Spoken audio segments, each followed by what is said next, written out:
leadership for the common good is kind of at the heart of what it means to leave this place, Marquette, and start a career and have an impact.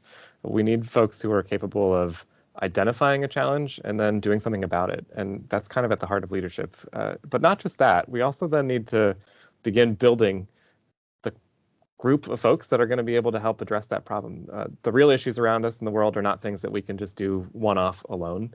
They're giant challenges that are going to take collective action, and that's where leadership comes in. So I think if we're really creating folks who are going to be the difference, if that's why someone comes to Marquette and why you would take the time, let alone the money, to get through 4 years of college or more, the point is to have some way of transforming after. And I think leadership for the common good is really the competency that facilitates that.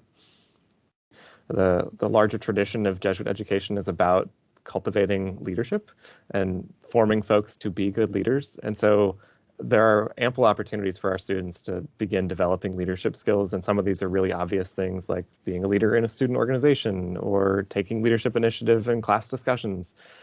All of these things are small steps that can help kind of accumulate the skill to be the kind of person that someone is going to turn to for leadership. But there's also this kind of second piece. You know, we don't just talk about leadership for its own sake. It's really for the sake of transforming and lifting others up for the common good. And so that means that there are a number of other opportunities on campus that I think really help students build a capacity to understand what the common good is. What are the different needs of the people around us? Anything that helps us build empathy, that invites you to really understand a problem from somebody else's perspective. And that's as simple as a classroom discussion or even a reading that you have to do for class that's opening you to see something in a different way. All of those things contribute to this competency because they help you understand what it means to actually go out and try and fix something, because you need the tools and the eyes of other people to be able to see what that problem looks like before you can start to lead folks to addressing it. And then finally, anything that actually builds a skill set to be able to make those changes, that's also part of this competency too. And that can be, direct applied experiences and internships. It could be really hands-on skills in an engineering class. All of that speaks to your ability as a human being to actually affect change. And so I think there's real direct leadership skills, but then there's also these indirect soft skills that contribute to this competency.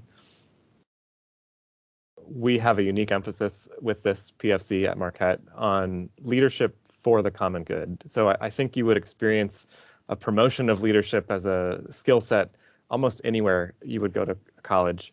And I think that at Marquette, we really want to emphasize that this leadership is oriented to the common good. And, that's a term that I think we often imagine we understand. Sure, it's about ensuring the best for everybody.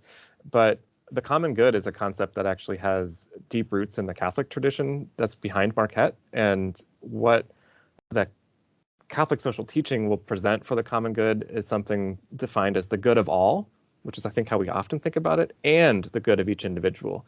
And so I find that really rich because there are times when we want to just aggregate everything and say, all right, what's the greatest good for the greatest number? But the Catholic understanding of the common good actually pushes against that a little bit by saying, yes, we do need to see what's good for everybody, but we can't lose sight of the good for each individual. We can't put these things at odds with each other, which means that one part of leading for the common good is being particularly attentive to those who are in some ways the least well off or the most left behind as a project starts to try and yield these benefits for everybody, because we can't just seek the good of all without paying attention to the good of each. And so those who maybe have the least access are in some ways the most important people to engage and be your kind of measuring stick against how one is actually leading for the common good. So I hope our students will never lose sight of that. As much as we want the big picture, we also need to really hold this good of each individual along the way.